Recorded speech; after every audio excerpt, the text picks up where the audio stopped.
La Iglesia Bautista Reformada Salvación y Vida Eterna y el Ministerio Alto y Sublime presenta su programa Gracia y Verdad. En la tarde de hoy le pedimos a nuestro hermano y miembro de la congregación Salvación y Vida Eterna, Antonio Monterrosa, que nos dirija en oración para darle inicio a este programa. Muy buenas tardes a todos los radioescuchas y hermanos de la Iglesia Bautista Reformada Salvación y Vida Eterna. Vamos a dar inicio a este programa poniéndolo en manos del Señor para que sea Él dirigiendo y bendiciendo cada palabra que nosotros expresemos acá. Señor, te damos gracias en esta hora, Padre. Gracias por el privilegio que nos das de exponer tu palabra, Señor. Gracias, Padre, porque tú has abierto este espacio para que por medio de él, Señor, podamos predicar tu palabra, Señor. Te pedimos en esta tarde, Señor, tu asistencia por medio del Espíritu Santo, Señor.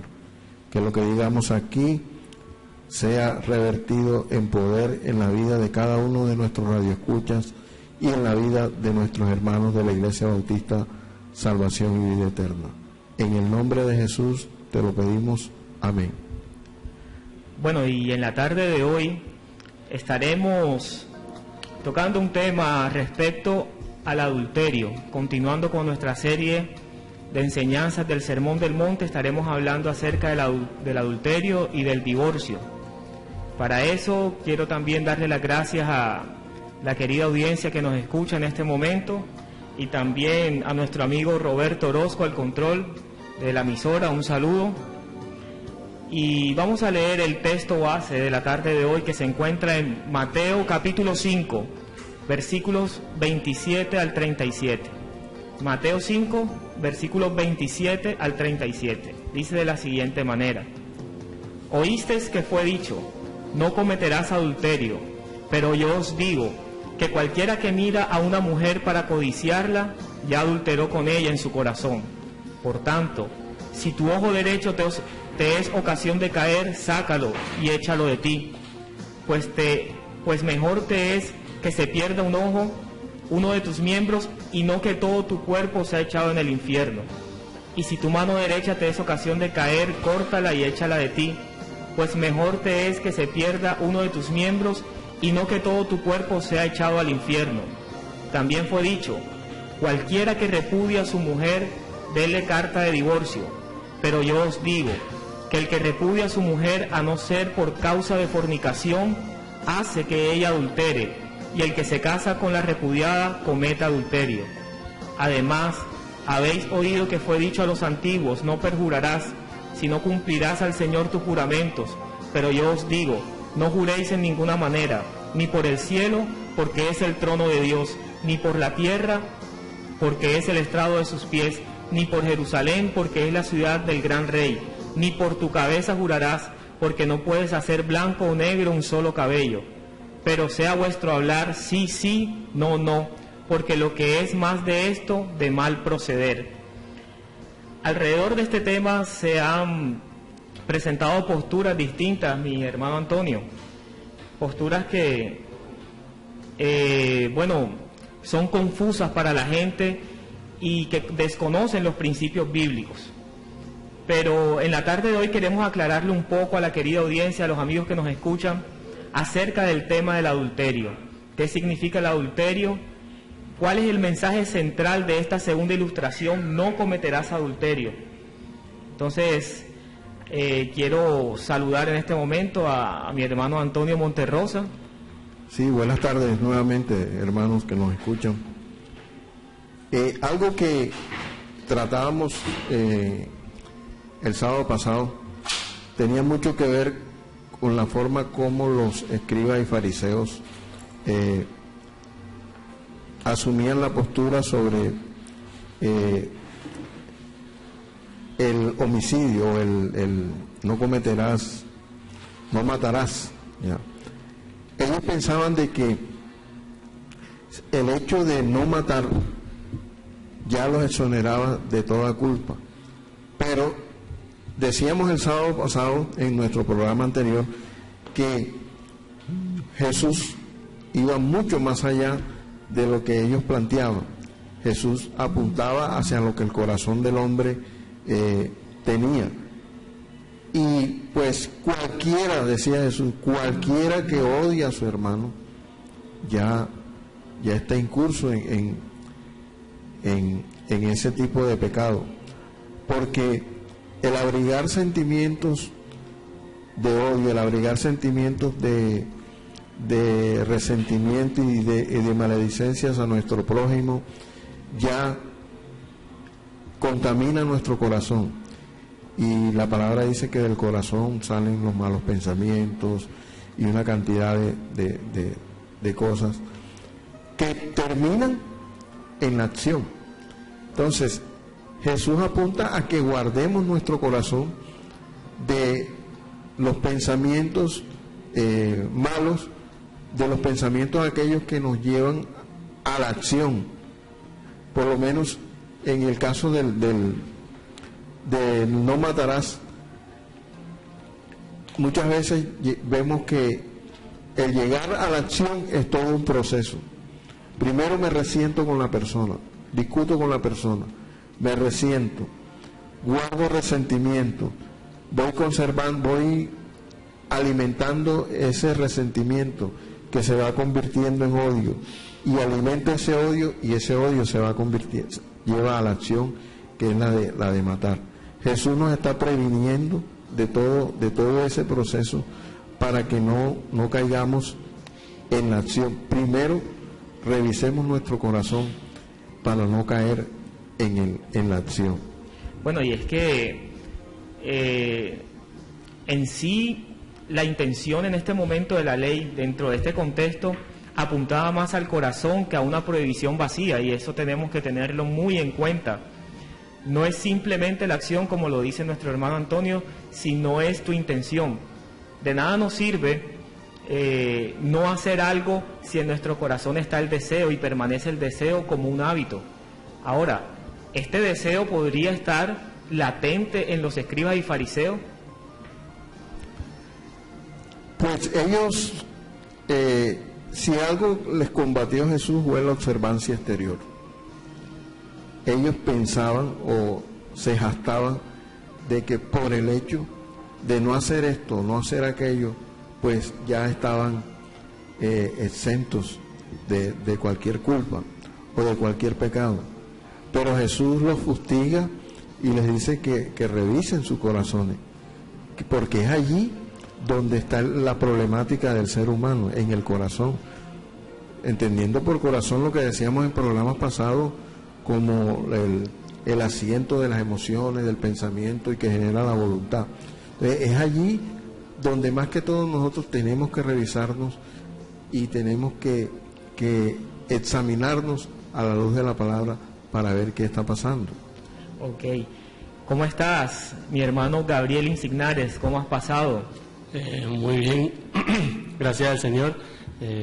Aquí pues un poco retrasado, pero gracias a Dios llegamos y estamos aquí dispuestos para compartir con ustedes la palabra del Señor.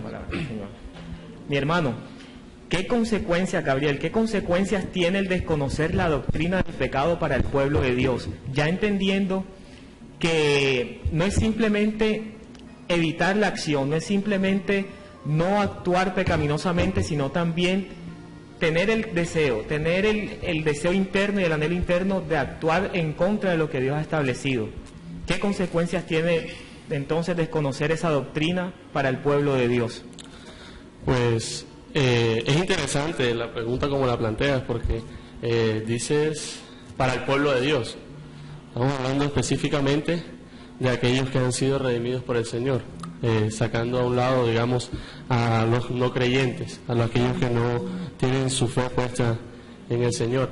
Y justamente el Sermón del Monte tiene un sentido primario y es a su pueblo. Jesús está dictando, digamos, las leyes de su pueblo, cómo su pueblo debe andar. Y en este caso él está haciendo una aclaración a los fariseos, pero esa aclaración tiene una intención de mostrarle a su pueblo qué es realmente la ley, cuál es el sentido real de, en este caso, no adulterarás. Cuando yo me leía la pregunta y te escuchaba, a mí se me viene a la mente un gráfico que hace tiempo leí o vi en un libro, no me acuerdo el autor del libro, pero básicamente se trata de que el desconocimiento, o sea, mientras uno conoce más el pecado, conoce más la santidad del Señor, por tanto la obra de Cristo viene a ser más visible en el corazón del creyente. El hecho de que no reconozcamos el pecado, no conozcamos el poder del pecado, nos hace de alguna forma no entender realmente el sacrificio de la cruz, porque el sacrificio de la cruz tiene sentido por el pecado, porque Cristo vino a morir en una cruz del Calvario, Cristo vino a sacrificarse en la cruz por causa del pecado que estaba en el hombre. Mi hermano, y eso es lo que pasa entonces con los no creyentes. Ellos no tienen conciencia de pecado como tienen los creyentes. Es por eso que ellos no pueden acercarse a Dios. Exactamente. Si nos fijamos en los fariseos, ellos estaban viendo la ley de una manera externa. Ya mi hermano lo hablaba, creo que lo hemos hablado en los programas anteriores. Ellos veían de una manera externa, ellos no tenían conciencia realmente de lo que era el mandamiento en sí. Es más, desde la ley, desde cuando Moisés trajo la ley al pueblo, el sentido de la ley era esa.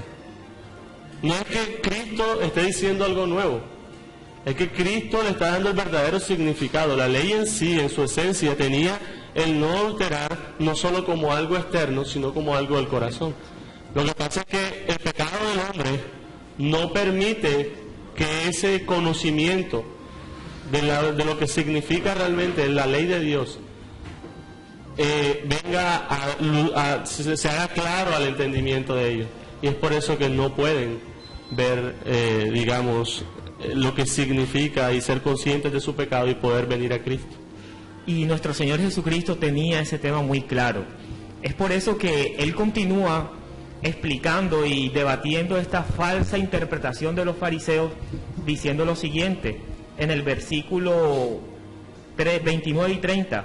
Por tanto, si tu ojo derecho te es ocasión de caer, sácalo y échalo de ti, pues mejor te es que se pierda uno de tus miembros y no que todo su cuerpo sea echado al infierno. Y continúa nombrando algunos miembros importantes de nuestro cuerpo, pero ¿qué significa exactamente estas palabras? ¿Está hablando nuestro Señor Jesucristo en forma literal? ¿Está hablando nuestro Señor Jesucristo con un mandato específico de que si de verdad tu ojo derecho te es ocasión de caer, tienes que sacártelo literalmente? Bueno, a esta pregunta quiero responder que estos versículos se encuentran en el marco de algunos ejemplos que aparecen en la segunda mitad del capítulo 5, a través de los cuales el Señor Jesucristo ilustra la manera correcta de interpretar el Antiguo Testamento, en contraposición a la forma en que los hacían los escribas y los fariseos. Cristo no estaba en contra de la ley, Cristo estaba en contra de la falsa interpretación que los escribas y los fariseos estaban promulgando. Hemos considerado la interpretación de Cristo del séptimo mandamiento versus esa interpretación de los fariseos. Ellos descansan su tesis en la prohibición del acto, mas no en la intención del mismo. Ellos se centraban en la parte externa del mandamiento, pero no en el espíritu del mandamiento. Así que la mano, el ojo, el pie, todos son valiosos para el cuerpo. Pero Jesús dice que es mejor privarnos de uno de ellos, de cualquiera de ellos, que perecer eternamente con dos manos, con dos pies y ser echado entonces al infierno. Estas palabras no deben ser tomadas literalmente, repito. La lección porque de esta forma entonces podremos aceptar nuestra realidad y combatirla de la manera adecuada o como Dios nos enseña. Con esto en mente, nuestro Señor Jesucristo en los versículos 29 y 30 busca enseñar no a que se corten o a que se amputen una mano o un pie, no es la idea. Busca enseñar precisamente lo que tú decías. Primero, que conozcamos la naturaleza del pecado y sus consecuencias. Que el creyente entienda que él es pecador no porque peca, sino porque esa es su naturaleza. Que el creyente entienda también la importancia del alma y su destino. Es por eso que el versículo dice, mejor te es que se pierda uno de tus miembros, no que todo tu cuerpo sea echado en el infierno. Debemos vivir siempre vigilantes, preparados para la eternidad. Otra cosa que hay que despertar en esto, y es el odio hacia el pecado, y hacer todo lo que podamos para destruirlo. Y dos punticos principales: debemos tener conciencia de que nuestro andar debe ser puro y limpio, como hemos venido observando en todo el Sermón del Monte. Y por último, la importancia de la mortificación del pecado, que seguramente más adelante estaremos hablando de eso. Ahora, ¿tienes algo que decir, mi hermano Gabriel? Me gustaría, como para hablar sobre el hecho literal del texto, de si es sácate un ojo, móchate una mano. Pensar como, o sea, Martin Lloyd-Jones lo muestra de una manera bien interesante, y es que él dice, si fuera literalmente que el texto estuviese hablando así, Jesús dice ojo derecho y mano derecha, pero no habla del ojo izquierdo ni de la mano derecha. Entonces, de la mano izquierda. Entonces, si fuese el problema el ojo derecho y la mano izquierda, nosotros con el ojo izquierdo, ¿acaso no hacemos lo mismo que con el ojo derecho? Que es codiciar y ver también. ¿Acaso con la mano izquierda no podemos hacer lo que con la mano derecha podemos hacer? Entonces, el sentido no es estrictamente literal de la mano y el ojo, sino que es algo como tú lo decías ya, la intención y el deseo de pecar en contra del Señor. Ahora, ya tenemos claro que el pecado tiene una naturaleza, que debemos conocerlo, pero ¿cómo lo enfrentamos? ¿Cómo le decimos al creyente, cómo le decimos a aquel hermano que está pasando por una debilidad, por una situación complicada y está luchando contra el pecado? ¿Cómo enfrentamos el pecado en la vida del creyente, ya conociendo que debemos contrarrestarlo con todo, pero ¿de qué forma lo hacemos, mi hermano Antonio? Sí, corroborando lo que dice el hermano Insignares, si no tenemos una idea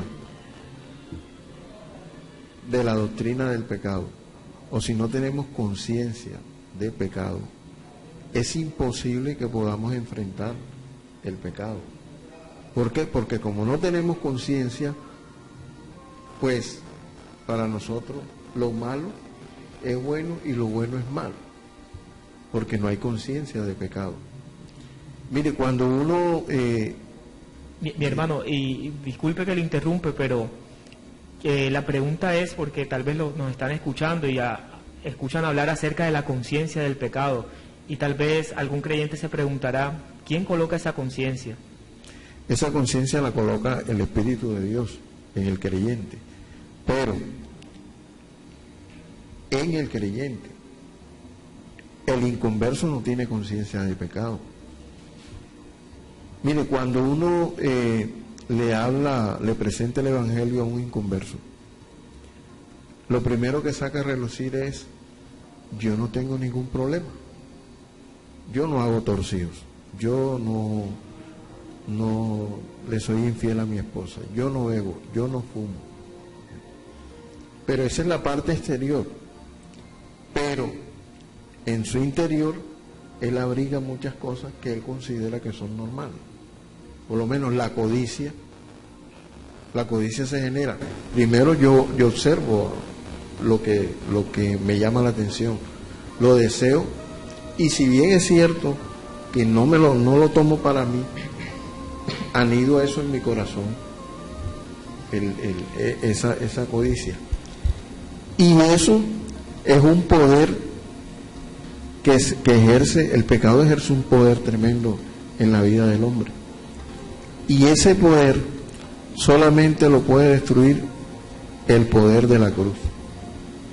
Cristo con su muerte, con su encarnación, su muerte y resurrección, venció el pecado. Y nosotros no podemos vencer el pecado solos. Necesitamos acercarnos al sacrificio de Cristo para poder ser liberados de esa potestad del pecado. Es por eso que el no creyente, no puede comprender en qué grado está su condición, cuál es su condición, pero ¿qué tenemos que hacer nosotros en ese momento? O sea, ¿qué podemos decirle a la persona que no es creyente? Porque entendiendo de que él no puede discernir entre lo bueno y lo malo, aunque él lo piense de otra manera, ¿cómo esta verdad se puede hacer realidad en la vida de una persona que no es creyente? Sí, a nosotros nos toca presentar esa verdad, que es la verdad del Evangelio. Pero nosotros no podemos obligar a esa persona para que se convierta. Solo la gracia de Dios, solo a través de la gracia, esa persona puede. Es decir, disculpen, no depende de nosotros. No depende de nosotros. O sea, no es porque prediquemos bien, no es porque prediquemos más. Eso no depende de nosotros. No depende de nosotros. ¿Quién da los resultados entonces en ese proceso de la predicación, en ese mandato de la predicación? ¿Somos nosotros? No, no somos nosotros, es la gracia de Dios. La gracia. Y la actuación del Espíritu Santo. Entonces, ahora esto me salió un poquito para hablar acerca de los no creyentes, pero volviendo al tema del creyente, conociendo ya su condición de pecador también, de que aún hay un resto de pecado en él, ¿cómo debemos nosotros los creyentes mortificar el pecado? Es interesante cómo se interpreta o se mira la mortificación del pecado,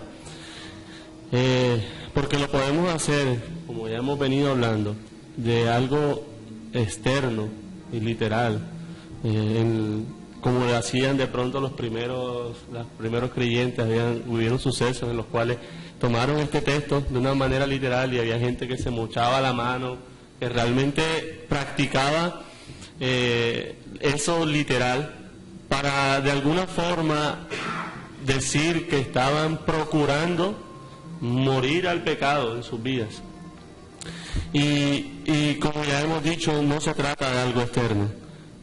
La mortificación del pecado comienza cuando somos regenerados por el Espíritu de Dios, porque somos capacitados para hacer, de alguna manera llamarlo, hacer lo que le agrada a Dios o hacer el bien.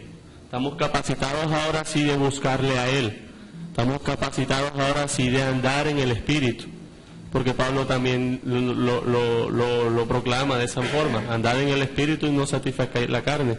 Yo quiero que nos expliques un poco acerca de andar en el Espíritu, porque es un término, una frase que se malinterpreta hoy en día entre las congregaciones y entre los creyentes. O sea, andar en el Espíritu es vestirme con una falda larga, con una camisa abotonada hasta el cuello. Andar en el Espíritu es una serie de acciones que debo hacer o de requisitos que debo cumplir para poder agradar más a Dios. En sí, ¿qué significa andar en el Espíritu? Cuando somos regenerados por el Señor, el Espíritu Santo viene a morar en nosotros, y como consecuencia de ello, estamos llamados a obedecer al Señor y a cumplir sus ordenanzas. Cuando nosotros nuestra vida la dirigimos conforme a los mandamientos del Señor, conforme a lo que Cristo nos dice que hagamos, por ejemplo, en cada una de lo que ya hemos venido hablando en el Sermón del Monte, estamos andando en el Espíritu, porque estamos andando conforme a la voluntad del Señor. No se trata el hecho tampoco de hacer algo, tengo que hacer esto y esto externamente, sino que cuando ya hemos sido regenerados por Dios en el interior, tenemos la capacidad de así de alguna manera llamarlo, andar en el Espíritu del Señor. Y fíjate, lo contrario de andar en el Espíritu del Señor es andar en la carne. Entonces, ¿cómo se mortifica el pecado? Andando en el Espíritu. cuando obedecemos al Señor, cuando ponemos nuestros miembros al servicio del Señor, cuando procuramos agradar al Señor, cuando no presentamos, por así decirlo, dejamos que los deseos de la carne se enseñoreen de nosotros. Porque es obvio que tenemos tentaciones, porque es obvio que como creyentes estamos expuestos ante muchas tentaciones, otra vez, perdonen la redundancia, pero cuando nosotros tenemos la capacidad de presentar nuestros cuerpos, de darle pie a esas tentaciones, o ir a los pies del Señor, ir a las Escrituras y procurar agradar a Dios en todas las cosas que hagamos. ¿Qué dice mi amado hermano Luis Ortega? Bien, antes que nada, muchas gracias por permitirme estar acá otra vez nuevamente, y un saludo para todas las personas que nos escuchan en este momento. Quería hacer un aporte con respecto a este último tema que se está tratando, y es que es bien necesario hacer esa aclaración con respecto al significado de andar en el Espíritu, sobre todo porque hoy en día muchos son tentados a pensar o a creer que andar en el Espíritu es vivir una serie de experiencias místicas que nada tienen que ver con lo que dice la Escritura. Hoy en día es muy fácil encontrar personas que viven de estas experiencias místicas que se ven en muchas congregaciones, pero que su vida está completamente alejada de los mandamientos de la Escritura que el Espíritu Santo, que ellos dicen seguir, inspiró. Y es importante ver que vivir en el Espíritu, ser llenos del Espíritu, es esa obra del Espíritu Santo que hace en nuestros corazones, que hace en nuestras vidas, que nos permite tener la capacidad y la disposición de poder vivir conforme a la palabra que el Espíritu Santo inspiró, conforme a la voluntad de Dios. O sea que el tema de la obediencia a la Escritura es crucial para andar en el Espíritu. Entonces surge un problema. ¿Qué pasa con el creyente que no estudia definitivamente las Escrituras? Bien, es bien interesante eso. Un creyente que definitivamente no ama la Escritura, pues da a entender o da mucho de qué pensar, sobre todo porque si dices amar a Dios y Dios se reveló por medio de una escritura, por medio de una palabra, debe ser normal o natural que anheles leer esa palabra, que anheles estudiarla, que anheles escudriñarla. Con esto tampoco quiero decir que siempre el estudiar las Escrituras para un creyente sea un acto de completa, sea un acto muy fácil. Muchas veces tenemos luchas incluso con eso. Muchas veces tenemos luchas con las disciplinas espirituales. Pero debe ser el constante vivir del cristiano, el andar buscando la voluntad de Dios. Ahora, ¿son las Escrituras nuestra dirección, nuestra guía, nuestro manual para poder andar en el Espíritu? En ellas podemos encontrar cómo tratar o cómo trabajar con cada aspecto de nuestra vida. Yo quisiera hacer un aporte. ¿A qué le llama el apóstol Pablo a la palabra? Cuando en Efesios se refiere a que tomemos el yelmo de la salvación. La espada. La espada.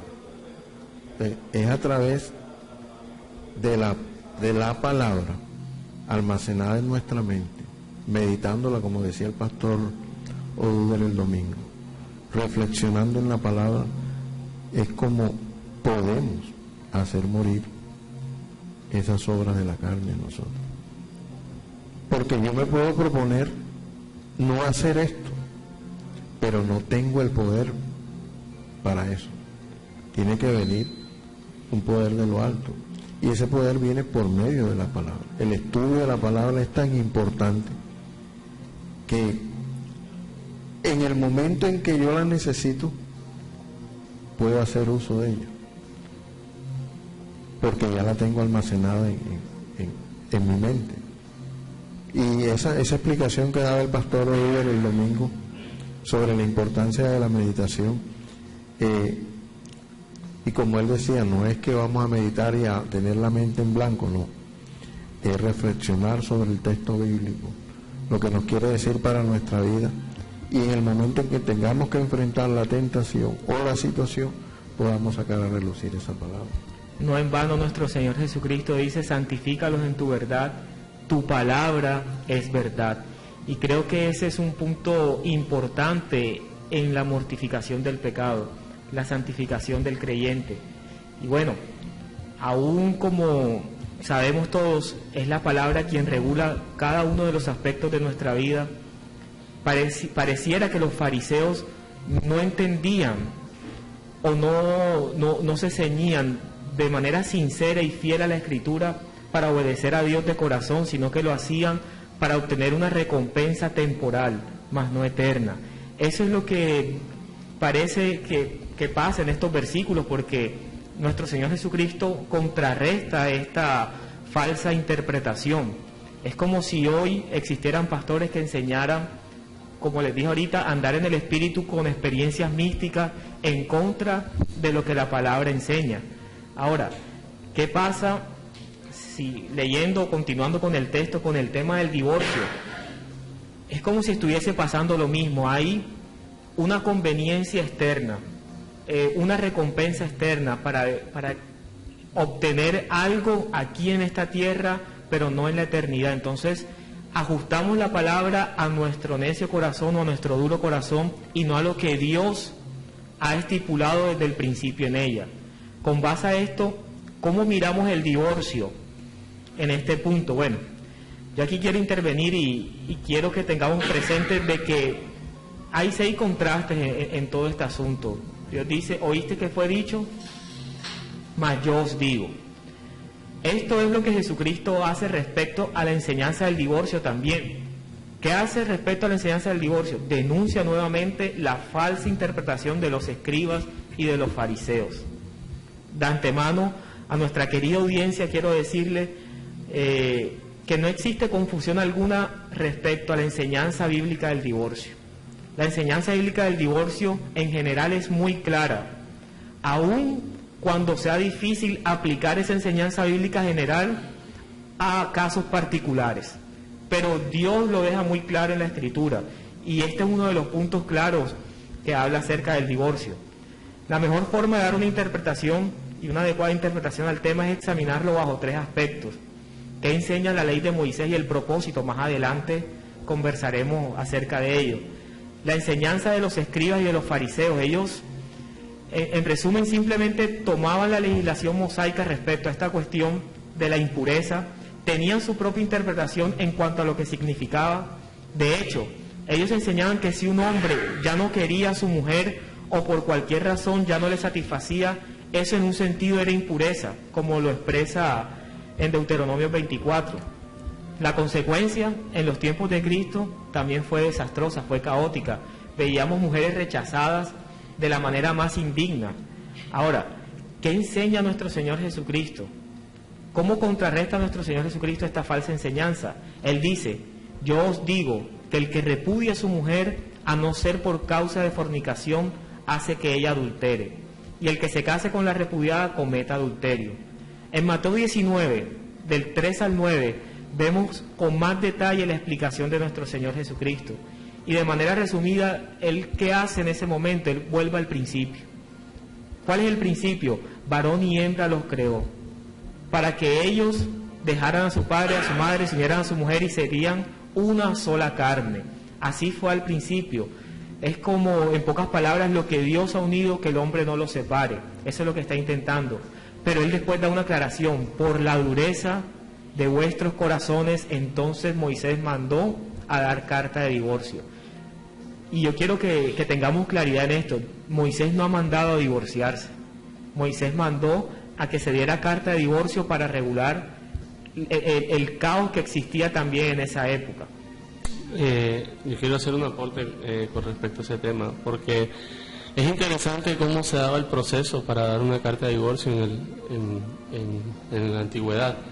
Para poder llevar a cabo ese proceso del hombre darle una carta de divorcio a su esposa, tenían que haber presente 2 testigos, y él tenía que entregarle entregarle frente, mirándola a los ojos, las razones por las cuales él se estaba divorciando o le estaba entregando la carta de divorcio a ella. Y yo me ponía a pensar, y es bien diciente el hecho de que esté una mujer, y como tú dices, por razones muy, por ejemplo, si no sabía cocinar, carta de divorcio. Si no le gustaba cómo le hablaba, le podía dar carta de divorcio. Estaban degradando de una forma bien, digamos, fuerte a la mujer.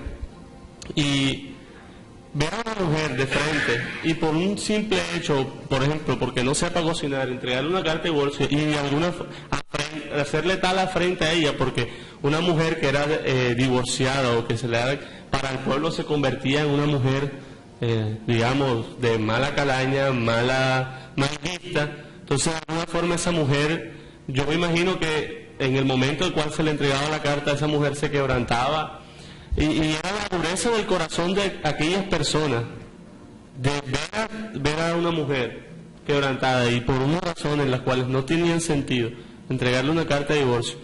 Yo creo que el sentido en sí del mandamiento de Moisés es apelar a la misericordia, porque si un hombre que tuviera realmente conciencia de su condición también pecadora, y ante una persona hacerle tal afrenta delante de dos personas y luego de que todo el mundo se enterase, era bien fuerte. Entonces, el apunte es que el mandamiento de Moisés, personalmente creo que apelaba a la misericordia. O sea, la persona, para entregarle dicha carta, debía tener misericordia, cosa que no ocurría obviamente por el pecado del hombre y por que a ellos no les interesaba, digamos, agradar a los demás, sino que ellos se sintieran satisfechos. Así es, mi hermano Antonio, ¿tienes algo que aportar? Dentro de ese proceso que decía mi hermano Insignare, podemos destacar que dentro del mismo proceso, cuando se le daba la carta de divorcio a la mujer, se estaba protegiendo también a la mujer, porque, como decía el hermano, muchas veces la mujer era estigmatizada y repudiada por haberse divorciado, pero esa carta de divorcio, si decía, no, me divorcio porque no me gusta el corte de pelo de ella, y es una cosa diferente al divorcio por adulterio o por infidelidad. Entonces, con esa carta de divorcio se estaba protegiendo un derecho de la mujer en ese momento. ¿Ya? ¿Qué podemos entonces nosotros, ya conociendo la base bíblica y conociendo también la historia de este mandamiento, la ley mosaica, qué podemos decir ante esta situación y ante este mundo lleno de divorcios, donde ya los matrimonios no duran sino a lo mucho 1, 2 o 3 años? Porque vemos que se está repitiendo el patrón. Hay divorcios por cualquier tipo de razón, simplemente porque los caracteres no son compatibles o porque ya no les satisface o ya no hay deseos en la pareja, y hay muchas razones y todas egoístas. ¿Qué podemos decirle, mi hermano Luis, a estas personas respecto al mandamiento bíblico que hemos leído en este momento? Bien, una de las cosas que se debe tener muy en cuenta es que la respuesta de nuestro Señor Jesucristo en Mateo 19, si mal no recuerdo, cuando se le vuelve a tratar acerca del tema del divorcio, es que la razón por la cual se permitió en tiempos de Moisés dar carta de divorcio es por la dureza del corazón. Y hoy en día la situación no ha cambiado. Hoy pudiéramos, casi sin temor a equivocarnos, decir que si analizamos todos los divorcios que se generan hoy en día en nuestra sociedad y en la sociedad del mundo actual en general, pudiéramos rastrear la causa de todos los divorcios en la dureza del corazón de uno de los dos o de los dos, de la pareja. En cualquier divorcio la causa por la cual se llega a esa determinación es la dureza del corazón. La dureza del corazón que permanece siendo egoísta, la dureza del corazón que se niega a perdonar, la dureza del corazón del que no quiere tener gracia para con el otro, no quiere mostrar misericordia para con el otro. Y eso hoy en día lo vemos en muchos matrimonios. Muchos matrimonios hoy en día se dan, muchos por conveniencia, muchos por la ocasión, porque están viviendo un buen momento como pareja y se casan, pero cuando la situación cambia, entonces ya no es tan atractivo seguir casados. Y hoy se ha vuelto de moda el casarse y el divorciarse, tanto que podemos encontrar personas que se han divorciado más de una vez. Es decir, y cuando vemos eso en Deuteronomio, el Señor incluso habla de la posibilidad de que una mujer le den carta de divorcio varias veces, en Deuteronomio 24. Y dice que eso es una perversión de la tierra que Jehová tu Dios te da por heredad, dice en el versículo 4. De alguna manera estamos ante una situación que definitivamente no es deseada por Dios, es decir, no es el deseo de Dios el que hayan divorcios. No queremos que tampoco quienes nos escuchan piensen que, pero la Biblia dice que sí, entonces cuando tenga la oportunidad me voy a divorciar. El llamado de la Escritura es a combatir la dureza del corazón y buscar la reconciliación. El llamado de la Escritura es que lo que Dios unió no lo separe el hombre, no lo separe la dureza del corazón del hombre. El llamado es a que ante las situaciones que estemos viviendo recordemos que el matrimonio, como alguna vez le escuché a mi hermano Fabián, el matrimonio es la parábola viviente de la relación de Cristo con la iglesia.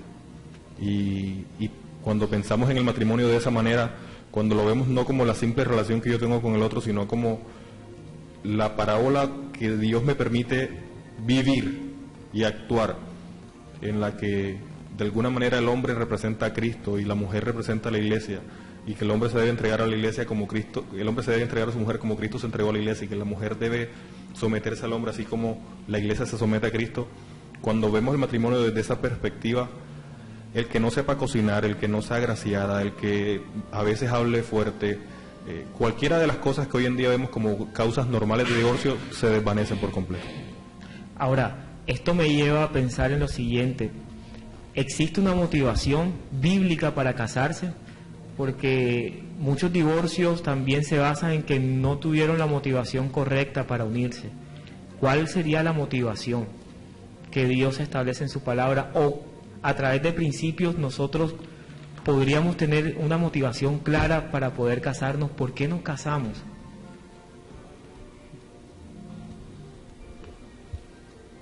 Bueno, alguna vez, la pregunta es interesante, y la verdad que es un tema que no se habla mucho, pero en los cuales siempre hay preguntas. Y yo leí un artículo de un amado pastor de Medellín, se llama el pastor Julio Benítez, y él planteaba 3 razones por las cuales el hombre debía casarse. Y la primera era porque era un mandato de Dios. Desde el Génesis, Dios creó al hombre y la mujer para que estuvieran juntos. También dice porque la segunda razón es que la única manera de cumplir el llamado de Dios de multiplicarnos es casándonos con una persona. Y tercera, y es algo que puede sonar raro, pero la tercera razón por la cual la Escritura y un hombre y una mujer se casen es por causa de la inmoralidad sexual, porque no es ajeno el hecho de que un hombre que no tenga el don de estar solo se encuentre rodeado de pasiones, de circunstancias, y la única manera de combatir contra ello es junto a una pareja, los dos luchando contra ese tipo de situaciones.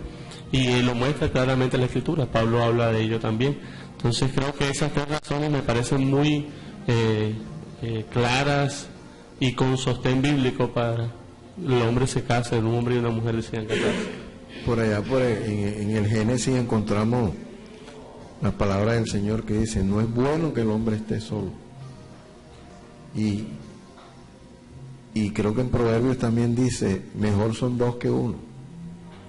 Es decir, es la conveniencia de tener una pareja desde el punto de vista del modelo bíblico.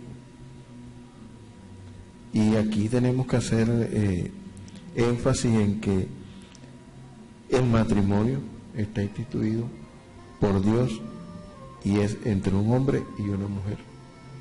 No, en la palabra no encontramos espacio para otro tipo de matrimonio, sino es hombre y mujer, varón hombre y mujer. y hembra los creó. Pensando ahora que mientras mi hermano Gabriela daba las 3 razones que nuestro hermano Julio mostraba en algún artículo, recordé algo que también alguna vez leía con respecto a eso. Mucha gente y muchos jóvenes cristianos pueden verse tentados a casarse, y alguien alguna vez me decía, las personas cuando son cristianas se casan muy temprano. Uno ve normalmente la edad en la que se casan personas que no son creyentes, generalmente hoy en día está alrededor de los 30, 28, 30 años, mientras que la edad a la que se casan la mayoría de los cristianos está entre los 24, 23 años aproximadamente. Y muchos jóvenes hoy en día cristianos se casan por el tema de la inmoralidad, para evitar caer en tentación, como dice la Escritura, para evitar quemarse. Pero hay algo que vale la pena, saliéndonos un poquito del tema, aclarar aquí. Y es que muchos jóvenes pueden tener ciertas fantasías en el área sexual, sobre todo, infundadas por la mentalidad mundana, que luego va a querer satisfacer cuando se casen, pensando que estando casados entonces ya es legítimo. El matrimonio no va a legitimar lo que el mundo en su mente retorcida cómo ha pervertido la sexualidad. Y eso es algo que hay que aclarar. No es que, bueno, como tengo ciertas tentaciones, prefiero casarme para legitimar y poder consumar toda mi maldad, pero ya en el matrimonio. Eso no es lo que queremos decir aquí. La Biblia habla de la sexualidad y nos muestra que sea vuestro lecho sin mancilla. Y eso habla de pureza incluso en la sexualidad. La sexualidad dentro del matrimonio también es un regalo, es un don de Dios y debe ser vivida también de acuerdo a la voluntad de Dios, no ajeno a eso. Y todo esto tiene que ver con la dureza del corazón del hombre también, porque el deseo de satisfacer siempre va a ser egoísta. Ahora, notemos que en todos estos puntos que hemos tratado, tanto en el adulterio como en el divorcio y también en la mortificación del pecado, hay algo claro que tenemos que tener, y es que el conocimiento de la palabra de Dios nos lleva a entender y a comprender aún más cuál es nuestra condición y hacia dónde debemos dirigirnos. Yo quiero que en esta parte, ya finalizando este primer tema del programa Gracia y Verdad, nuestro hermano Luis nos ayude con las conclusiones pertinentes a esta primera parte del programa. Bien, en el programa de hoy hablamos de por lo menos 2 de los temas. Hablamos de Jesús y el adulterio y Jesús y el divorcio. Con respecto al primer tema, Jesús y el adulterio, vemos cómo el pecado puede llegar a ser sutil. A pesar de que el hombre se esfuerce en hacer una lista de cómo evitar el pecado, como seguramente lo hacían los fariseos en su época, hacer una lista de cómo cumplir el mandamiento de no cometerás adulterio, por ejemplo, el pecado siempre encuentra cabida en el corazón, de las maneras más sutiles posibles. Y vemos cómo no solo el mandamiento nos lleva a pensar en lo externo, sino también en lo interno, en el corazón. Jesús no ataca el texto o el decir, el dicho de los fariseos con otra lista de qué hacer. Lo que Jesús dice, a pesar de que dice saca tu ojo, corta tu mano, es examinar el ojo, que dice la palabra que es la lámpara del cuerpo, y la mano, que de alguna manera podemos verla como el asiento, como un representante de la voluntad, del hacer, de lo que hacemos.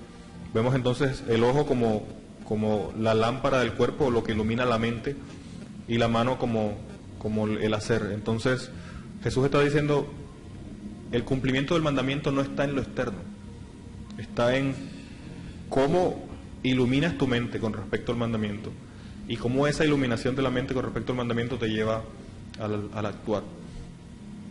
Y en segundo lugar, con respecto al divorcio, vemos que nuestro Señor lo que intenta hacer aquí es mostrar que la única causa o la única cosa no deseable, como decía ya en Deuteronomio, es el tema de la fornicación.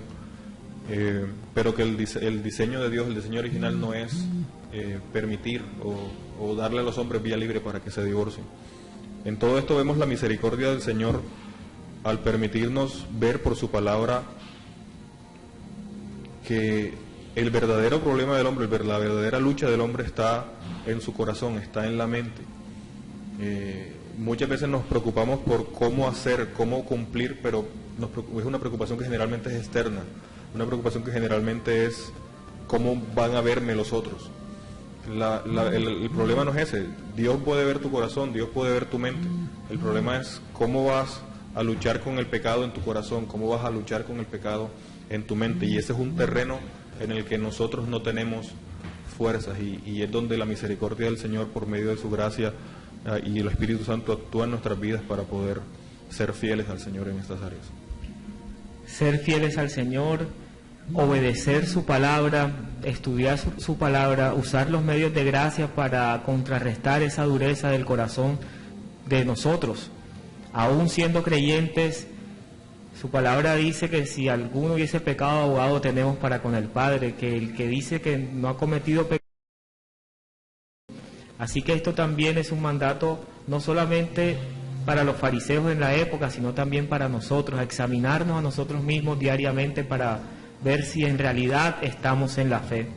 Con esto finalizamos el primer tema de este programa Gracia y Verdad, que hacía parte de la serie que hemos venido tratando respecto al Sermón del Monte, y hoy tratamos el tema del adulterio, del divorcio y del pecado, también de la dureza del corazón. Ahora, en esta segunda parte del programa Gracia y Verdad, estaremos hablando acerca del gobierno de la iglesia local. Quiero ahora sí recordar que este programa hace parte del Ministerio Alto y Sublime de la Iglesia Bautista Reformada Salvación y Vida Eterna, que en este momento también nos pueden sintonizar en la emisora y nos pueden mandar sus preguntas, enviar sus preguntas llamando a los teléfonos de la emisora 349-3929 y 349-3548. También pueden escribir sus preguntas a través del WhatsApp 305-792-5391 y de esta forma reportar su sintonía. Vamos a pedirle a nuestro hermano Gabriel que nos ayude nuevamente con la oración. ¿Para concluir? Sí, para concluir el tema. Amado Dios y Señor, te damos gracias, Padre, por permitirnos, Señor, nuevamente estar expuestos a tu palabra, Señor. Te pedimos, Señor, que nos ayudes. Nuestro corazón es perverso, Señor, y no, Padre Celestial, no busca hacer el bien. Solo tú, Señor, a través de tu Espíritu nos capacitas para ello, Señor, y nos das la fortaleza para enfrentarle y obedecer a tu palabra, Señor. Te pido que seas cada día perfeccionándonos, Señor, en la obra de Cristo Jesús, y que seamos más conscientes, Señor, del pecado, Dios, que está en nosotros, pero que la luz de Cristo alumbre por encima de ello, Dios, y toda la gloria se la lleve Él, Señor, en nuestras vidas. En Cristo Jesús hemos orado. Amén. Hoy en día contemplamos como un gran privilegio y gozo que los cristianos puedan reunirse juntos como el cuerpo de Cristo y adorar a nuestro Dios con mucha frecuencia. Ahora, olvidamos que eso es un gran don que Dios nos ha dado. Como cristianos olvidamos fácilmente que es un privilegio indescriptible ser parte de la comunidad de los santos de la Iglesia de Cristo nuestro Señor.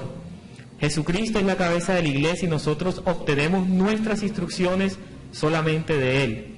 La Iglesia no es una institución o idea humana. La organización de la Iglesia no es una cuestión de sabiduría o preferencia humana. No es una empresa donde los directivos más brillantes aportan ideas sobre cómo debe organizarse. Demasiadas personas conciben las iglesias como organismos humanos en el que nosotros implementamos de forma innovadora su estructura. Dios no nos ha dejado a nuestra suerte. Él nos ha dado su palabra inspirada y autoritativa para que tengamos instrucciones sobre la naturaleza y diseño de la iglesia. Tratar de deshacerse de lo que Dios dice sobre la iglesia y suplantarlo con nuestras propias ideas no es más que una asombrosa arrogancia. En la tarde de hoy continuamos con el gobierno de la iglesia local. Este es nuestro segundo tema y quiero leer para ustedes el texto base que se encuentra en Hechos 20:28, que dice de la siguiente manera: por tanto, mirad por vosotros y por todo el rebaño en que el Espíritu Santo os ha puesto por obispos, para apacentar la iglesia del Señor, la cual ganó por su propia sangre. La pregunta que surge después de anunciar el tema es: ¿qué es la iglesia local? Hoy nos estará acompañando nuestro hermano Luis, también con el tema. Bien. ¿Qué es la iglesia local, mi hermano Luis? ¿Qué es la iglesia local? Bueno, este tema, recordarán de pronto los que nos estuvieron escuchando el sábado anterior, lo iniciamos el sábado anterior y por problemas técnicos pues no pudimos seguirlo, pero la idea es empezar de nuevo el día de hoy para poder exponerlo de manera clara y completa. Bien, vemos, por ejemplo, en el texto que acabamos de leer, Hechos 20:28, Pablo se está despidiendo de los ancianos de Éfeso. Ya al solo considerar eso nos dice que Pablo se está refiriendo, o Pablo está hablando con un grupo de personas que presidían una iglesia en una localidad concreta, los ancianos de Éfeso. Y Pablo les dice en el versículo 28 de Hechos 20: por tanto, mirad por vosotros y por todo el rebaño en que el Espíritu Santo os ha puesto por obispos. Y en esa primera parte A, podríamos decir, del versículo 28, Pablo se está refiriendo a la iglesia en términos muy particulares. Pablo se está refiriendo a la iglesia, pero en la que ellos han sido puestos por obispos. Se está refiriendo, de hecho, a los hermanos o a las personas que se reunían en ese lugar como el rebaño. Y eso es una alusión muy particular de la iglesia. Pero luego en la parte B del versículo dice: para apacentar la iglesia del Señor, la cual Él ganó por su propia sangre. Y ahí parece la iglesia del Señor los hace de inmediatamente parte de un grupo mucho más general, mucho más universal. De manera que, a pesar de que podemos llamar y ver otros textos, solo en este versículo podemos ver la expresión tanto particular como universal de la iglesia. Y a pesar de que el término iglesia local puede que para muchos no suene bíblico, pues es un término técnico que nos ayuda a entender cómo el Señor hace de su iglesia universal, hace que su iglesia universal pueda cumplir todos los preceptos que Él mandó que la iglesia cumpliera. Veíamos en el programa anterior, por ejemplo, que cuando se nos manda en la Gran Comisión en Mateo 28:19, id por todo el mundo y predicad el Evangelio y hacer discípulos y enseñándoles que guarden todas las cosas que os he mandado. Ese versículo presupone que debe haber maestros que enseñen las cosas que Jesús mandó a guardar, pero también entonces debe haber personas que se hagan discípulos de esos maestros para que puedan recibir esa enseñanza. Eso no puede ser cumplido por un individuo o una organización de manera universal. Y vemos a lo largo del desarrollo de la historia que por el relato del libro de Hechos, por las cartas de los evangelios, por las cartas, de la Escritura, en el Nuevo Testamento, que el cumplimiento de esto se dio a través de iglesias particulares, locales, en distintas ubicación geográfica. Por eso podemos decir, ya a manera de respuesta breve, que es la iglesia local, decir que la iglesia local es una expresión particular e individual de la iglesia universal. Ahora, nos hablas de dos aspectos, de dos expresiones. La expresión particular, que tiene que ver o tiene referencia con la iglesia local, y la expresión general. Yo les hago una pregunta a ustedes. ¿Qué pasa con el cristiano que no quiere hacer parte de una iglesia local y alude y tiene como argumento pertenecer a la iglesia general, aún entendiendo de que, o él entendiendo de que está dentro del mandato de Dios porque está dentro de la iglesia general. ¿Qué podemos decirle a esos hermanos? Porque hay muchos. Bien, en primer lugar hay muchos mandatos de la Escritura en la que a los pastores se les llama a cuidar del rebaño porque darán cuenta a Dios de ello. Y hay otros pasajes en donde se le da mandato a las ovejas, por decirlo así, a los creyentes, que se sometan a sus pastores.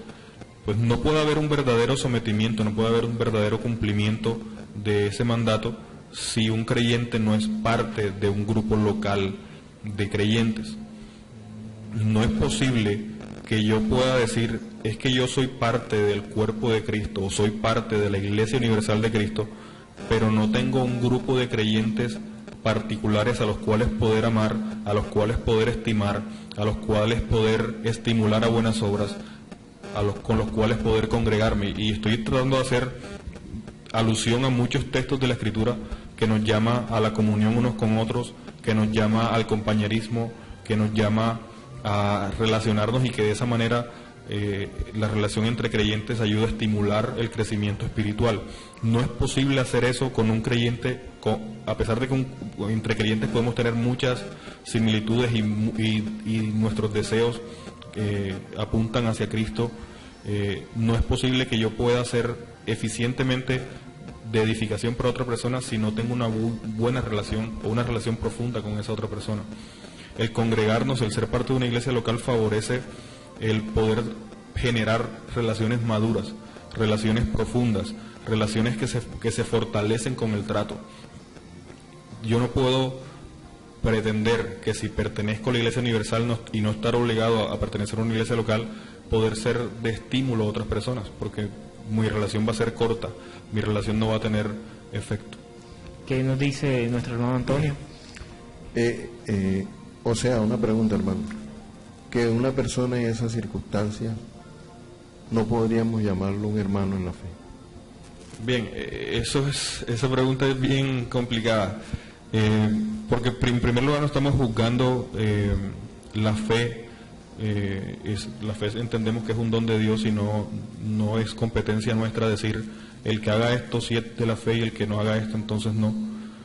Lo que sí podemos decir es que un creyente verdadero que incurre en este tipo de creencias o en este tipo de prácticas debe ser exhortado y llamado al arrepentimiento por medio de la palabra.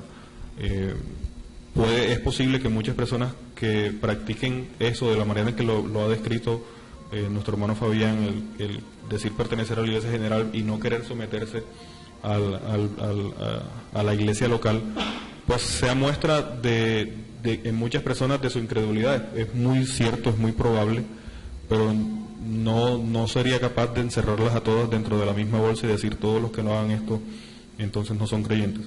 Es posible que haya muchos creyentes verdaderos en esa situación y que necesitan ser exhortados con respecto a ese tema.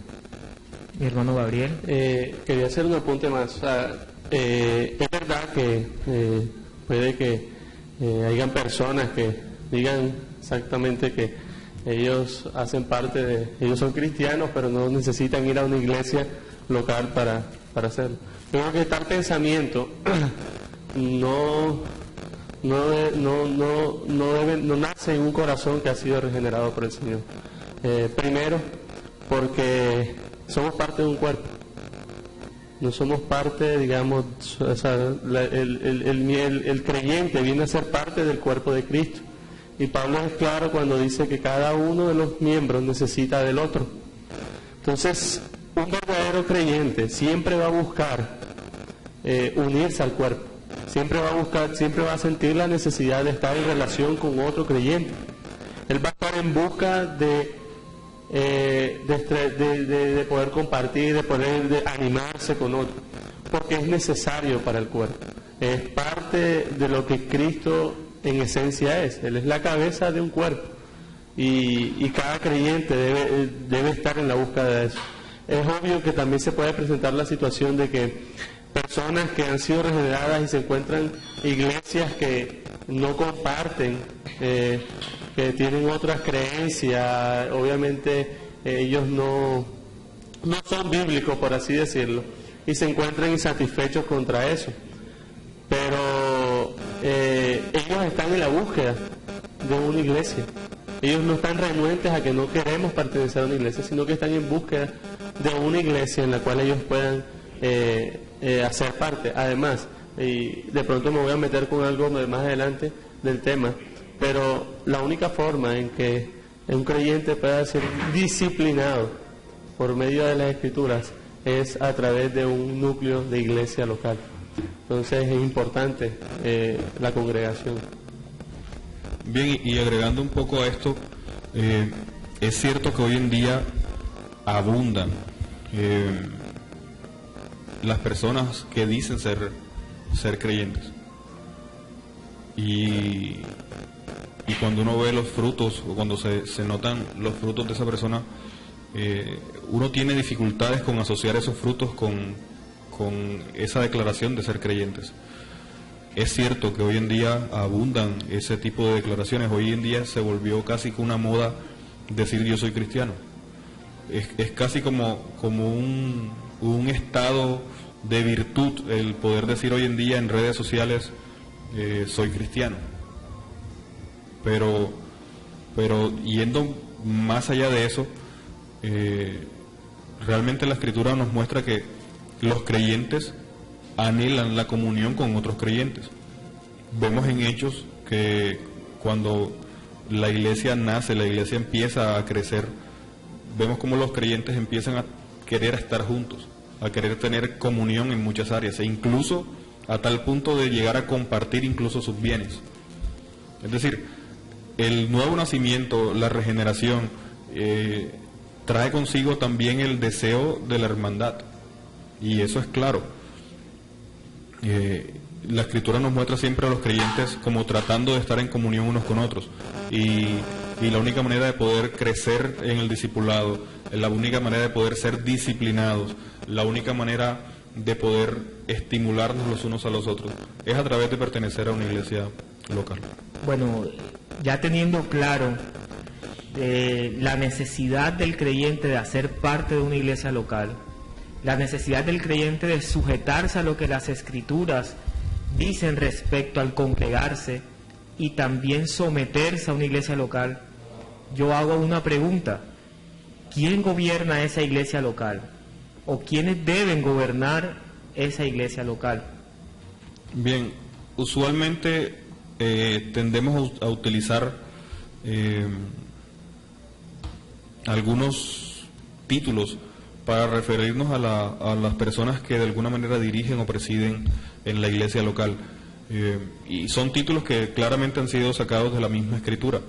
Por ejemplo, en Filipenses 1:1 dice la Escritura: Pablo y Timoteo, siervos de Jesucristo, a todos los santos en Cristo Jesús que están en Filipos, con los obispos y diáconos.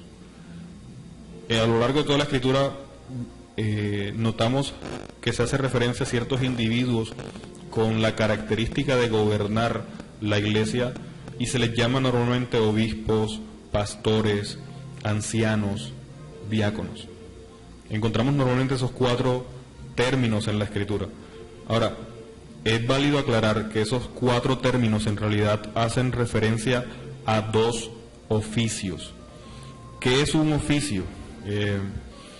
Voy a leer la definición que da el teólogo Wayne Grudem en su teología sistemática. Dice: un oficial de la iglesia es alguien que ha sido reconocido públicamente como teniendo derecho y responsabilidad de realizar ciertas funciones para beneficio de toda la iglesia. Entonces vemos que podemos hablar de que dentro de la iglesia hay personas que cumplen tienen ciertas responsabilidades y cumplen ciertas funciones. Entonces a esas personas se les llama oficiales de la iglesia, son las personas que cumplen estos oficios. He dicho que los 4 términos que mencionamos se refieren a solo 2 oficios. En realidad, y lo mostraremos más adelante, los términos anciano, pastor y obispo hacen referencia al mismo oficio, y en la Escritura se usan casi de manera intercambiable, como si fueran sinónimos. Vemos textos en la Escritura por ejemplo, el mismo Hechos 20, en los que se llama a los obispos a apacentar, por ejemplo. Entonces, vemos que un obispo, que su traducción sería alguien que sobrevé, alguien que está por encima para ver, para supervisar, es alguien que también debe apacentar. Por ejemplo, Hechos 20, si lo leímos en el versículo 17, dice: Pablo, enviando pues desde Mileto a Éfeso, hizo llamar a los ancianos de la iglesia. Estoy leyendo unos versos más atrás del primer versículo que leímos cuando empezamos esta segunda sección del programa, y vemos que ahí Pablo mandó a llamar a los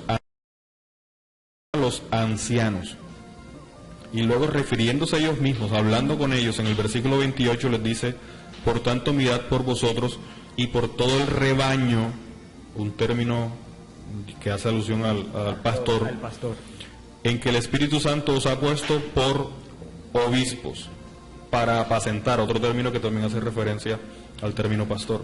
Entonces estamos viendo aquí como las tres características, por llamarlo de alguna manera, o los tres nombres, se asignan al mismo grupo de personas. Se les llama ancianos en el versículo 17, se les llama obispos directamente en el versículo 28, y de manera indirecta también se les llama pastores al decirles que deben apacentar un rebaño. Es decir, existen dos oficios nada más para la iglesia: obispos y diáconos, o también podríamos decir pastores y diáconos, o ancianos y diáconos, pero son dos. El hermano Antonio. Sí, la pregunta sería, es que hay congregaciones, pues, que no manejan ninguna clase de gobierno de la iglesia. Y, o sea, que ellos llaman la iglesia de algo así. Y pues, ¿qué inconveniencia tiene para una congregación que no tenga un gobierno?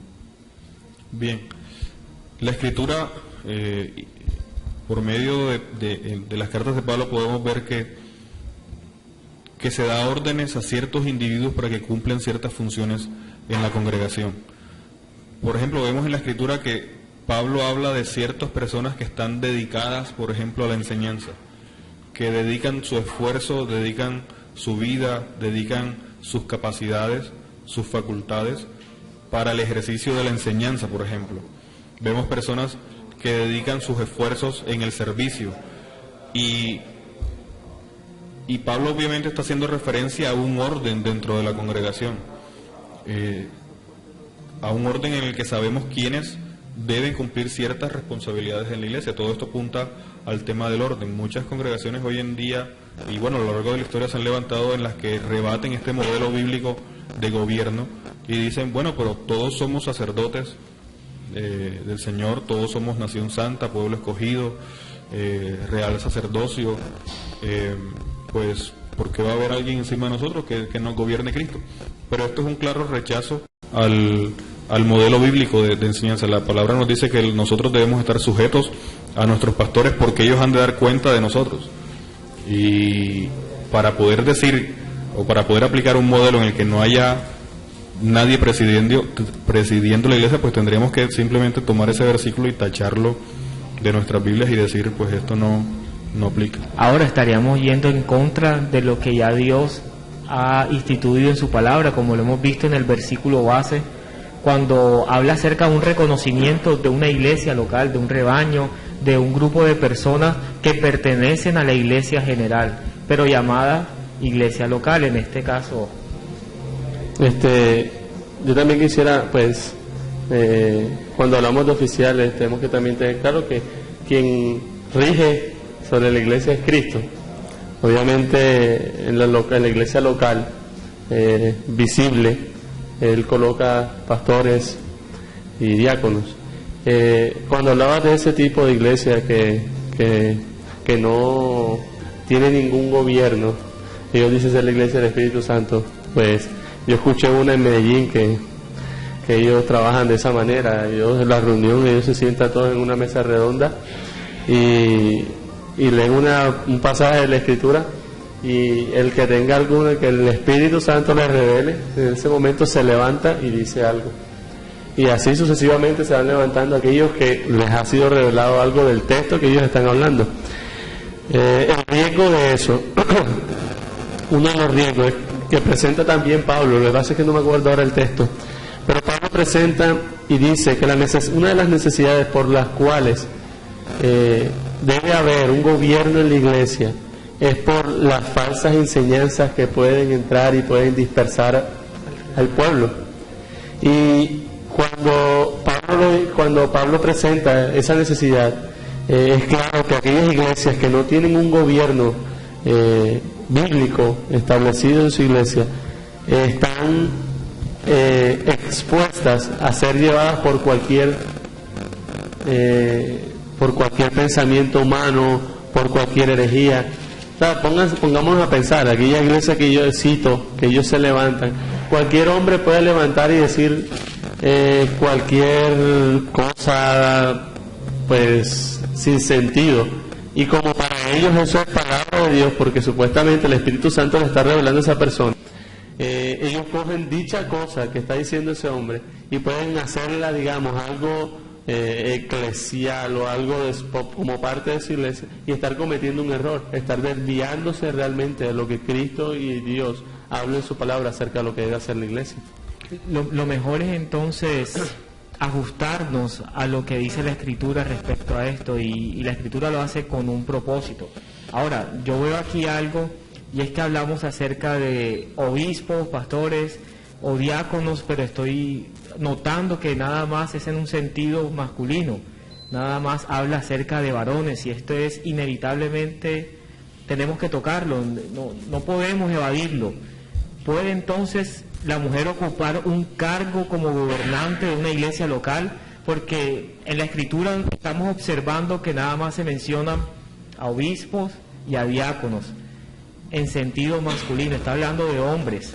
Entonces, ¿puede la mujer ocupar un cargo de oficial en la iglesia local?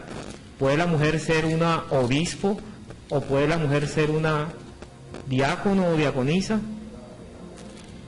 Bien, yo quisiera empezar a contestar esa pregunta desde el Génesis.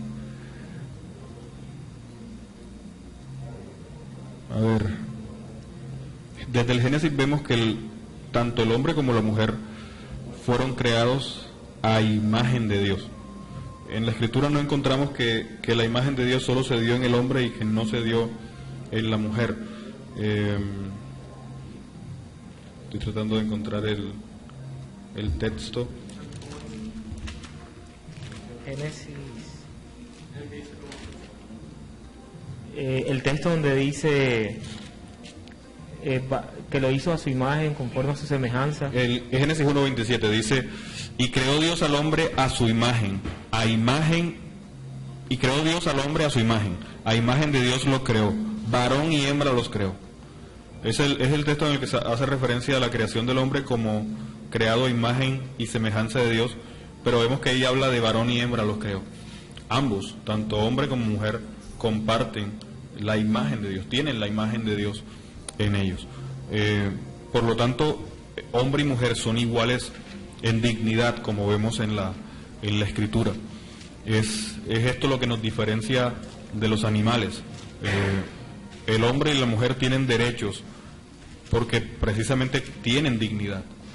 Si nos quedamos con la idea muy popular en nuestros días de que el hombre es simplemente un animal evolucionado, pues entonces tendríamos que tirar por el piso muchos de nuestros derechos y mucha de nuestra dignidad.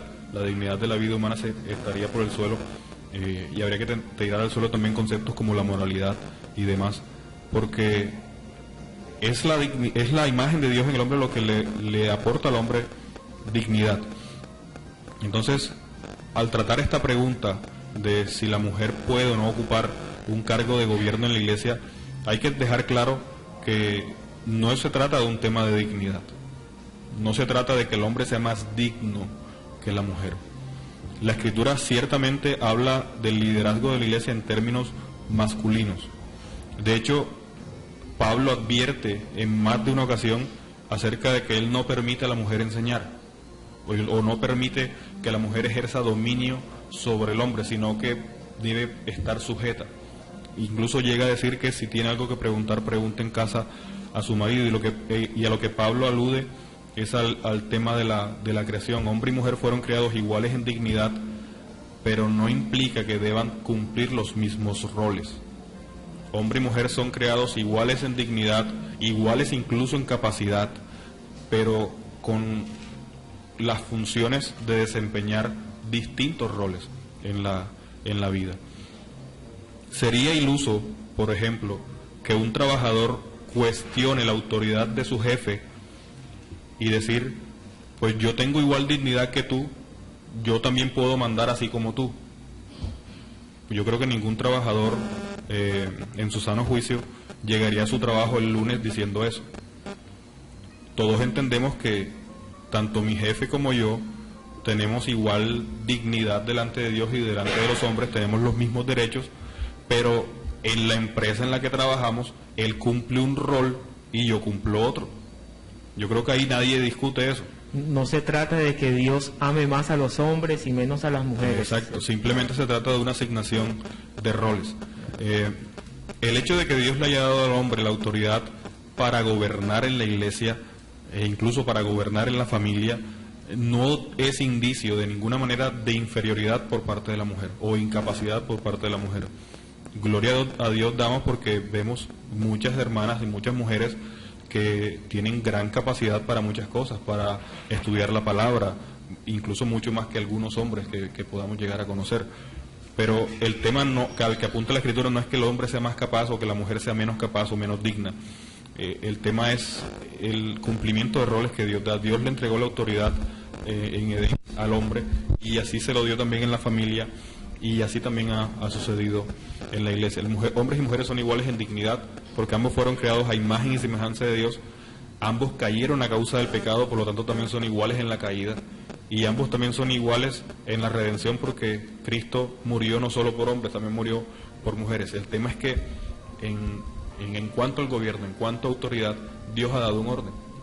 Y ese orden hace que el hombre sea el que sobre el hombre recaiga la autoridad y por lo tanto también la responsabilidad. Ahora, la idea no es que nuestras queridas oyentes se sientan tristes en cuanto a esto, sino más bien en que glorifiquemos a Dios comprendiendo cuál es el papel que la mujer tiene que desempeñar dentro de la iglesia local. ¿Por qué? Porque si no lo hacemos de esta forma, entonces estaríamos en contra de lo que Dios ha establecido y no estaríamos glorificándolo a Él. Mujeres que nos escuchan en este momento, en esta tarde, no se pongan tristes por esto, porque es también pensar qué hacen los hombres que no son oficiales. Los varones que no son oficiales en la iglesia también están ocupados en ciertos roles que Dios le ha puesto, y ustedes también tienen muchas actividades y muchos compromisos dentro de la iglesia local. Está el tema de los niños, de la enseñanza a los niños, está el tema de la enseñanza en el servicio dentro de la liturgia también, que las mujeres participan en ello. Ahora, quiero escuchar a mi hermano Gabriel Encinares, que tiene que opinar respecto a este tema tan complejo y tan largo.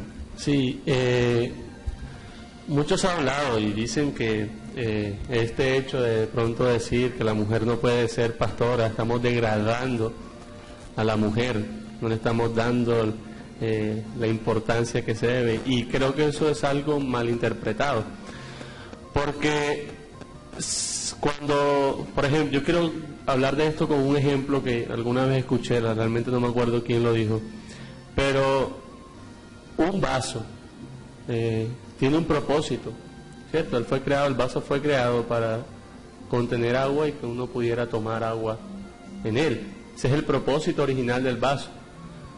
Pero hay gente que coge un vaso y tú lo ves con todos los lapiceros en el vaso, y es un portalapicero y no es un vaso.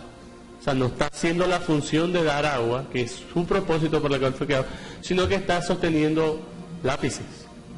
Y en ese momento el vaso deja de ser o deja de cumplir la función, deja de ser vaso, es degradado. Cuando una mujer que fue hecha, creada por Dios, y hace algo para lo cual fue creada, está siendo degradada. Y si el Señor coloca al hombre como cabeza, como sacerdote, como aquel que debe tener la autoridad oficial para gobernar, y una mujer está tomando el cargo ese de hacer lo que para lo cual no fue creada, sostener en el caso del vaso lápices, está siendo degradada cuando toma un lugar que no le ha sido dado por Dios o que no cumple el propósito por el cual Dios la creó. Sí, mi hermano Luis. Bien, también es necesario aclarar cuando hablamos de esto, es que no estamos diciendo que todos los hombres son los que van a presidir. Por ejemplo, dentro de la congregación habrá hombres a los que Dios ha dotado de las características que dice la palabra que deben cumplir aquellos que van a presidir, y esos hombres los vas a ver tú cumpliendo esos roles de liderazgo, cumpliendo esos roles de gobierno. Pero también habrá hombres que no. Ahora, los hombres que sí pueden llegar al liderazgo de la iglesia son más que los que no, pues de ninguna manera. Simplemente Dios ha dotado a algunos hombres con esas características, pero otros no. Ahora, la Biblia nos llama en muchos sentidos a servir, a ser útiles los unos a los otros. Y el servicio no solo hay expresión en el gobierno de la iglesia. Muchas veces se rebaja el tema del servicio cuando se mencionan cosas como: no, hermano, es que usted también puede servir haciendo el aseo, ordenando las sillas, cosas así. Y ciertamente esas son expresiones de servicio, pero no son las únicas tampoco. La Biblia nos llama a ser ejemplos unos a otros. La Escritura nos manda a poder estimular a los hermanos a crecer en el amor y en las buenas obras. La Biblia nos enseña que debemos corregir al hermano si hallamos al hermano en un error. Y muchas de estas funciones o muchos de estos servicios pueden ser muy bien desarrollados por una mujer. Ahora, puede que estos servicios no sean visibles en todos los casos, pero es que la Escritura no nos dice que servicio es solo aquello que se ve. Muchas veces el mejor servicio no se ve. Y de hecho la Escritura nos llama a que el que quiera ser grande en la iglesia debe ser el servidor de todos. Y eso es algo que debemos tener muy en mente. Lo que sucede es que cuando se habla de estos temas en el contexto actual, en el que se predica o se habla de la igualdad en el mundo, se habla de la igualdad en términos de que la mujer está siendo legitimada en sus derechos solo cuando pueda cumplir las funciones o tareas que desempeñan los hombres. Y de alguna manera le estamos diciendo a la mujer que solo vale cuando hace lo que los hombres hacen, pero que cuando hace lo que las mujeres normalmente hacen, entonces está siendo degradada, y que de esa manera estamos rebajando a la mujer. Así es, este tema abarca mucho, hay varios aspectos que se quedan por fuera en esta tarde. No es nuestra intención, pero de todas formas, algún día también conversaremos y tocaremos con mayor detalle este tema, continuando y ya teniendo claro que son varones los que sirven en los cargos oficiales como obispos y diáconos o pastores y diáconos. Quiero hacer una pregunta: ¿cuántos diáconos o ancianos debe tener una iglesia local y cuáles son los requisitos de ellos? ¿Hay requisitos para los diáconos y los ancianos morales? ¿La Biblia lo establece? ¿Cuáles son? Bien, la primera pregunta es con respecto a la cantidad. Pues bien, hoy en día está muy de moda el modelo en el que una iglesia local tiene un solo pastor o un solo líder, pero ciertamente ese modelo unipastoral, por decirlo así, es ajeno a la Escritura. Puedo nombrar por lo menos ahora 5 textos bíblicos en los que se habla de los ancianos o de los pastores en términos plurales. Por ejemplo, en Hechos 14:23 se dice: y constituyeron ancianos, en plural, en cada iglesia, singular. O sea que cada iglesia, cada una, tenía varios ancianos. Hechos 20:17 dice: hizo llamar a los ancianos de la iglesia, y ese Hechos 20:17 es Pablo llamando a los ancianos de la iglesia de Éfeso. Ancianos plural, iglesia singular. Santiago 5:14, por ejemplo, dice, ¿hay alguno enfermo entre vosotros? Llame a los ancianos de la iglesia. Habla de los ancianos en términos también plurales. Primera de Pedro 5:1 y versículo 2 dice, ruego a los ancianos que están entre vosotros. Es decir, Pedro incluso también habla de los ancianos en términos plurales, así que no es un invento paulino el tema de la pluralidad de ancianos. Y Hebreos 13:17 también nos muestra, obedeced a vuestros pastores y sujetaos a ellos, y también habla de los pastores en términos plurales.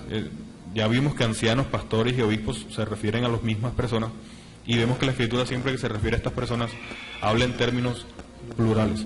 De manera que una iglesia debería tener varios ancianos. Ahora, ¿cuántos? Pues no es posible establecer una fórmula que diga, pues si la iglesia tiene tantos años de antigüedad y tiene tantos miembros, entonces debe tener tantos ancianos. Debemos reconocer el hecho de que la Escritura muestra que un anciano o un pastor es un don de Dios para la iglesia, y por lo tanto Dios envía obreros a su mies, y Él envía cuantos Él desee. Evidentemente el obedecer la palabra trae muchos beneficios y bendiciones, pero quiero que seamos específicos en este punto. ¿Qué beneficios existe en tener pluralidad de ancianos en la iglesia local? De manera muy breve para finalizar en la tarde de hoy. Bien, en primer lugar, podemos tomar como ejemplo lo que sucede en muchas iglesias que tienen un gobierno unipastoral. En iglesias con un gobierno unipastoral, nadie puede pedir cuentas a su pastor generalmente, porque al ser él el único líder, pues no tiene a quien rendir cuentas, no tiene a quien rendir explicaciones por las decisiones que toma. En una iglesia unipastoral, también la iglesia, el rebaño, se ve menos favorecido al tener solo el enfoque o poder disfrutar de los dones que Dios le entregó a una sola persona, mientras que si tenemos un gobierno pluripastoral podemos vernos beneficiados como discípulos de la riqueza que Dios ha entregado en cuanto a dones a los distintos hombres que gobiernan y presiden la iglesia. En una iglesia pluripastoral los pastores son pastoreados. Por ejemplo, al tener un grupo de ancianos, pues cada anciano puede ver en otro de los ancianos a alguien a quien acudir en busca de ayuda. En muchos casos los pastores no dejan de ser ovejas, siguen siendo también ovejas. Esas son algunas de las virtudes que particularmente puedo aportar brevemente en este momento. No sé si mi hermano Gabriel quisiera... No, creo que eso es lo más importante, además de que sabemos que el pastorado no es nada fácil, y si bien van a haber momentos en los cuales va el pastor a querer tirar la toalla, por así de alguna manera llamarlo coloquialmente, si hay otra persona al lado con el mismo llamado, él va a sostener su mano y va a decir, vamos, tú no estás solo, habemos dos, vamos a darle, el Señor nos llamó, y de alguna forma va a ser un apoyo vital para esa persona en ese momento. Entonces creo que es muy importante realmente, por el cuidado, por el ánimo mutuo y por las cosas que ya mi hermano Luis Ortega ha hablado. Sí, mi hermano, y entendamos también de que el pastor es un creyente, es una oveja. El pastor no es algo separado o elevado de los creyentes. Aquí no hay tal cosa como eso. Por tal motivo, él también necesita ser pastoreado. Él también necesita una persona, como ustedes lo han dicho, que esté pendiente, que esté animándolo, que esté también corrigiéndolo, porque recordemos que aún el pastor también tiene una naturaleza débil y caída. Es hombre y no es infalible. El pastor es falible también. Necesita pastores que también lo guíen, que también lo corrijan, que lo ayuden a crecer como hermanos. Ahora, queridos oyentes, en la tarde de hoy hemos podido observar, para dar conclusión a este tema del gobierno de la Iglesia, de manera breve lo hemos hecho, hemos podido observar que la palabra de Dios, la Biblia, presenta aspectos básicos que nos ayudan a entender un poco más qué es una iglesia local. ¿Qué es una iglesia local y cómo debe ser el modelo bíblico de la misma? No sé si mi hermano Luis Ortega tenga algo que decir antes de terminar. Bien, brevemente, porque se nos está escapando el tema de los requisitos. Ya hemos visto que claramente la palabra enseña que los creyentes deben unirse a una iglesia local. Hemos visto bíblicamente que la iglesia local debe tener personas que la presidan, que la gobiernen, y hemos hablado de esas personas en términos de oficiales, y hemos dicho, hay dos oficiales en la iglesia que son los ancianos y los diáconos, pero la Biblia no nos deja simplemente ahí, también nos dice cómo son esas personas. En términos estrictos, la iglesia debe reconocer cuando Dios ha dotado a una persona de estas características, y por eso es muy importante que al menos brevemente las comentemos. La Biblia nos provee dos listas de requisitos para obispos en 1 Timoteo 3 y en Tito 1. Y en 1 Timoteo 3 también encontramos una lista de requisitos para los diáconos, de manera que muchos de nuestros oyentes pudieran ampliar mucho esto si consultan estos textos. Pero en general los requisitos para los ancianos son requisitos de carácter moral, en cuanto a su personalidad, en cuanto a su carácter. La Escritura no muestra requisitos, por ejemplo, que sea un empresario exitoso. La Escritura no dice que sea alguien que cuando hable tenga un carisma que atraiga a todos. La Escritura habla en términos de el obispo sea irreprensible, marido de una sola mujer, sobrio, prudente, decoroso, hospedador, apto para enseñar, no dado al vino, no pendenciero, no codicioso de ganancias deshonestas, amable, apacible, no avaro, que gobierne bien su casa. De manera que todos estos obispos apuntan al carácter de la persona. En Tito, por ejemplo, nos habla de que no debe ser alguien que no sea un neófito, que no sea un recién convertido, sino que sea alguien que tenga la capacidad de incluso poder corregir a los que estén en un error. Entonces, todo esto nos da muestras de cómo dice el Señor que deben ser los hombres a los que Él ha dado a su iglesia para cumplir este rol. Y con los diáconos no sucede distinto, también nos habla de personas honestas, sin doblez, no dados al vino, no codiciosos, que guardan el misterio de la fe, son hombres que son maridos de una sola mujer, que gobiernan bien su casa, que ejerzan bien el diaconado.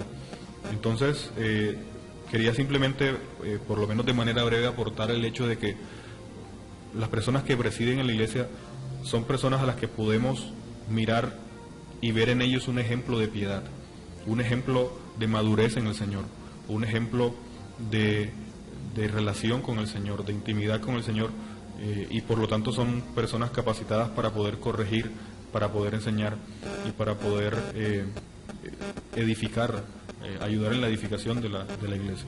Sí, es muy importante que tengamos claro, porque muchas veces solamente al mencionar los requisitos de los pastores nos referimos simplemente a que sea apto para enseñar, pero esto abarca mucho más que una simple persona preparada y apta para enseñar. Esto abarca una vida piadosa entregada a los pies de nuestro Señor. Solo resta decir en la tarde de hoy a Dios gracias por su infalible instrucción, porque Él nos ha revelado en su palabra lo necesario para saber cómo conducirnos en este mundo como su cuerpo, como iglesia, como columna y baluarte de la verdad. Los anuncios son los siguientes. Queremos recordar e invitar a todas las personas que nos escuchan, que no están asistiendo a una congregación o que no tienen la posibilidad de hacerlo, que puedan acompañarnos todos los domingos a las 9:30 a.m. en la carrera 53, número 5977. Repito, todos los domingos servicio dominical a las 9:30 en la carrera 53, número 5977.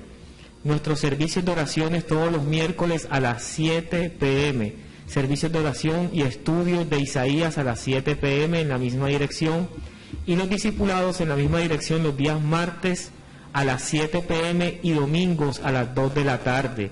Nosotros en nuestro discipulado estudiamos la Confesión Bautista de Fe de Londres de 1689. También tenemos el Seminario Bautista Reformado los viernes a las 6 p.m. Todos los viernes a las 6 p.m. Pueden cursar tanto la maestría como la licenciatura. En este momento estamos dando 2 materias en este ciclo, que es Apocalipsis e Introducción al Griego. Ahora quiero pedirle a nuestro hermano Antonio Monterrosa que nos despida en oración. Sí, le damos las gracias a todos nuestros radioescuchas por habernos tenido presente en el programa. Señor, gracias te damos por este momento, Señor, gracias por el privilegio que nos diste de compartir tu palabra.